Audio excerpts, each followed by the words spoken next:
Buenos dias. Buenos dias todos. What's up, you guys? So we are back with another video. Yep. I know that a lot of people been waiting for us to kind of come on so we can actually show that we're there and what we've been up to so far. So it's gonna be a week tomorrow. And She's such a cool. yeah, it's a little bit chill because it's raining. It's rainy season. I think they're going into their winter season. Listen, for all the ladies out there who understand, you understand. Guys don't really understand because we get cold easy. Similar shirt and thing. I don't know. It's okay. So, anyways, what have we been up to? So we had to get a few things squared away. We came back and never had any internet, which I had set up internet before leaving the last time. No internet for 3 days. For 3 Yeah. 3 days. We didn't have any internet for 3 days. We couldn't get inside of the house. We reached here about 12. We reached the house about midnight, 12. yeah, just a little about after midnight. yeah. Couldn't get into the house. The door was swollen from the hurricane. Deadbolt seized. It seized and we couldn't get in. Luckily, there's a door that is to the back of the bedroom that could get through there, and I had the key for that, and that's how we were able to get inside. Otherwise, we would not have been able to get inside at all because Azuri had to bring out his handyman skills. Thank God I brought my tools with me. Yeah, and. Boy. Yeah, we'll show you. He had to drill a hole in the door to actually get the deadbolt. The deadbolt was broken in the lock, so there's no way to get it out more than to drill. I had to drill through the door, drill through the deadbolt, and shimmy it out. So yeah. And even before that, when we were in Moncton Airport, do we want to talk about that? Oh my gosh, you know what? Let's not talk about it. Yeah, it's people.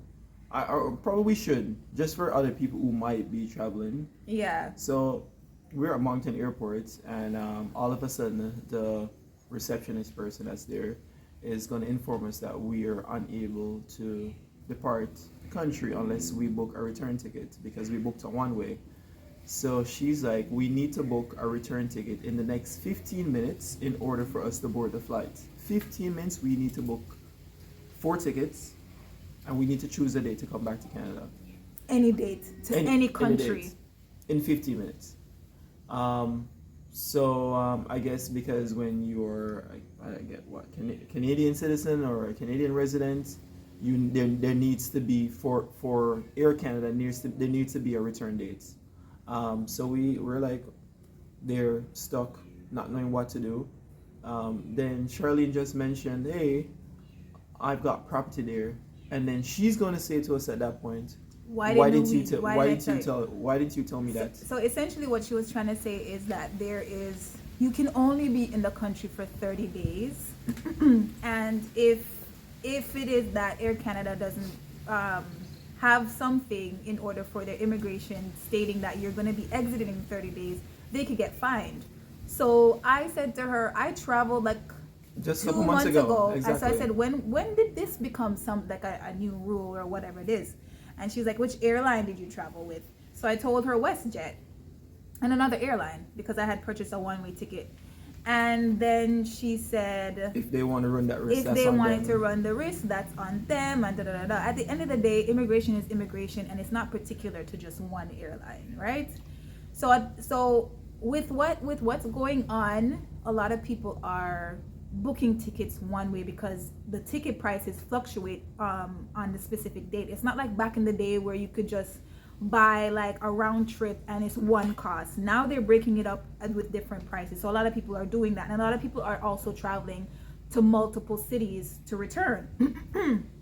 So anyways, she was like, oh, there's nothing I could do. The system is not even allowing you guys to check in, so I can't help you if you don't purchase another ticket to come out of the country. In 15 minutes. In 15 minutes. The system is not working. See, it's not. She pretended like she was going to call somebody, didn't actually call anybody. She just picked up the phone, dialed, and hung it back up. And then Out of frustration, she's like, "But I have property there." And she's like, "Well, why didn't you tell me that from yeah, before?"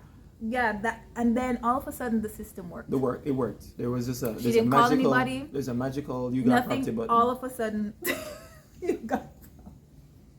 All of a sudden, it worked. But anyways, it. What needs to be in place is that for these exceptions, there needs to be clear literature on either your website or train your staff to ask probing questions, because this is not something that we would have just magically know to say to the attendant at that point in time. Right. So there needs to be clear communication. Even on their website, they're saying, "Oh, you need to check in with masks." When you go on the plane, nobody's wearing masks. Right. So, you need to have like clear information about travel rules and regulations when you're traveling to a foreign country. Right. And B, your site needs to be up to date, because there's information on your site That's stating we needed to wear a mask on the plane, and we didn't have to actually wear a mask on the plane.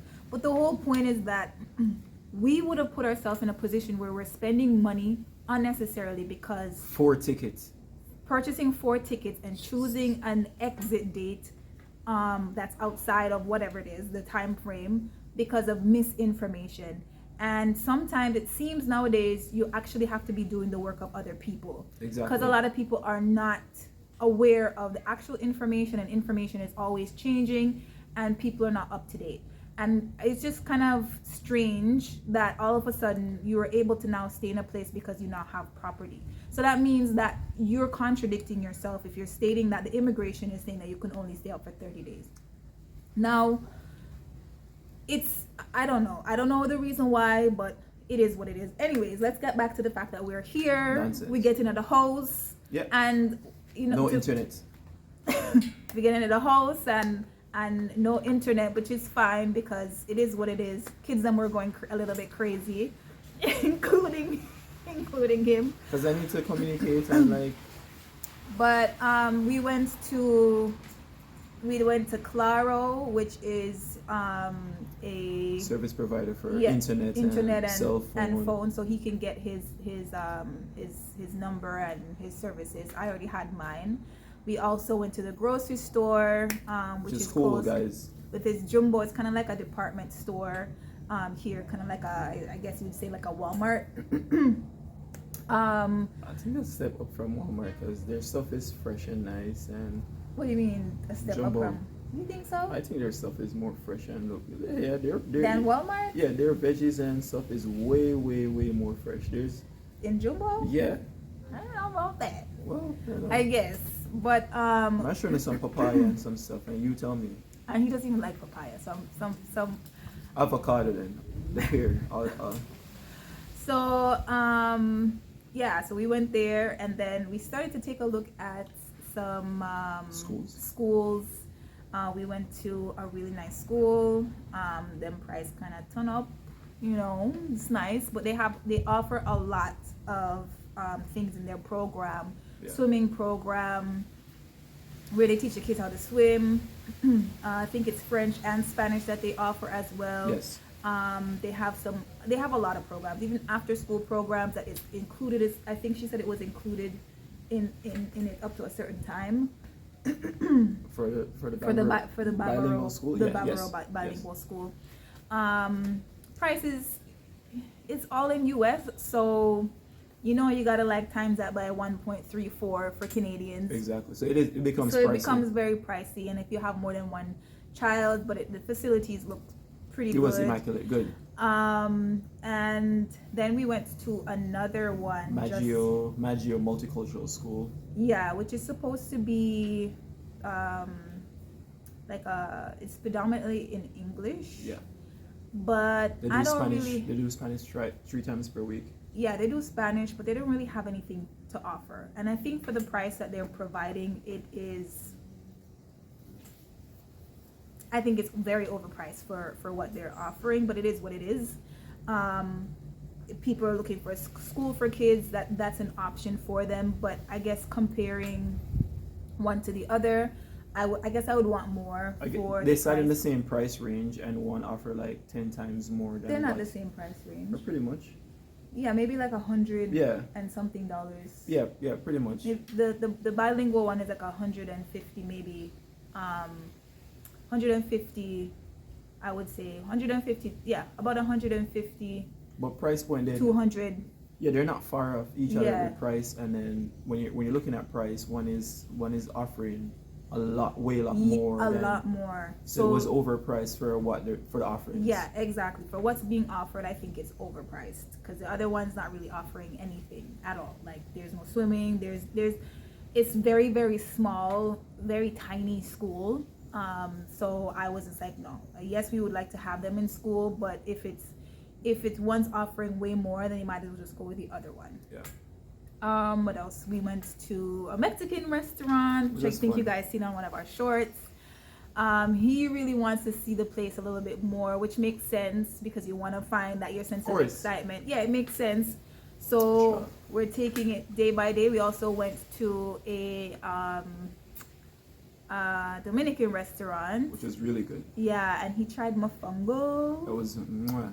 It was so good. I think they put a spin on this mofongo. They put some creamy sauce. The creamy sauce. So it's plantains like baked. Yeah. With like inside of it was like chicken. What was there? There's pork. It was just there was no pork. You could choose between chicken, pork, and beef. Yeah. Yeah, so and we chose chicken. It was really it was good. It's very filling. Yeah, it was very, very good. What else did we do? We tried those shots. Oh yeah, Mama Juana's. Mama Juana? Yeah, Mama Juana. Mama Juana was good. Yeah, it's awesome. Mama Juana is like a big thing down here, but it's like kind of sweet. He loved it. You could get drunk off of like 1 or 2 shots. Good. So what else did we do? We just kind of went. We haven't fully explored. We haven't gone to the beach as yet. Because we just got settled. It's the first week. We're getting everything settled. So yeah, and the place is not like fully done up as yet. There's still things that we would like to put into the place. So we were still also getting some small household things and still trying to figure out where is the best place to purchase like decorative things as well as like just stuff that's needed or wants here for a good price because furniture is very expensive here.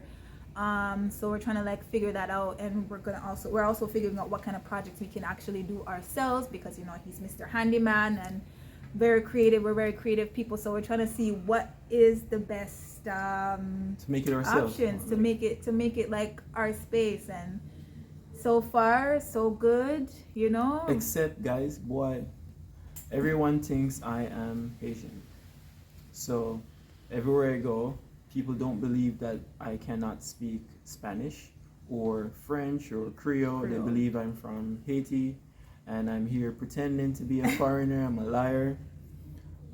2 guys got very upset with me. They were looking at me. They were saying stuff about me because they believe I was here pretending to not be one of the natives. So yeah, I gotta work with it. Yeah, and he needs to, he's slowly gonna start understanding. It's very intimidating, guys. It is. It's very intimidating. It's very intimidating because they speak very quick, and I'm here with my basic 1, 2, and 3, and I'm like, I just give up. Like 4 words in, I'm done. I'm like, Charlene, take over. I'm done. I keep telling him that it's gonna feel like that, especially when they're talking to you. Yeah. It's and they speak very, very, very quickly. So you're just like, what? But for the most part, a lot of things I can actually pick up. So I will respond. There are people here that speak English as well, and let Google Translator be your best friend for the most part until you can actually start to pick up. That is the most intimidating part. Among other things that we kind of have to work through because we're in a total new place, different system, things are done differently. Traffic is crazy. Everybody's on a bike. Everybody's on these little tiny bikes. There's like 3-4 people on the bike. I saw this guy on a bike and there's a washing machine. Yes. On the back of the bike. A small bike. Not a big bike. A small bike. A scooter. A washing machine on the back. And he's on a scooter and he's like, shoot traffic. I don't mean like regular street traffic. What kind of washing machine though? I mean highway traffic. The washing machine is it's like... still big. You guys props. It's not the washing machine it's still big, but it's not the washing machine that we're used to in Canada and it's a smaller washing machine, but it's still big. It's still big. It's crazy. It's still big. I was telling him that like so you see 4 people on a bike. on a Yeah, scooter. four people. Yep, four Like- people. The rider was sitting on the gas tank, and behind him, there's 3 more people. Yep. Mm-hmm. No helmets. Nobody is wearing a helmet. Yep. And they're going on the highway. Yep. You should see people with suitcases with their big, we'll call them market Bags in Jamaica. Those bags, big Igla bags. big bags in front of them, just Listen. cruising like it's nothing. I give them mad respect. Nothing. Respect. The Just another day. Dominicans, I give you respect. Salute. Yeah, like it's just like it's, but when we continue on and so on, it's again, it's new for us. Yeah. Some things are similar for us because we come from islands, but yeah, that's basically it so far. We have some other things that we're gonna be doing. Yeah, so I don't think that's basically it. Yeah. That's it. So we'll see you guys in the next video, and yeah. Adios. Bye guys. Go. Jump.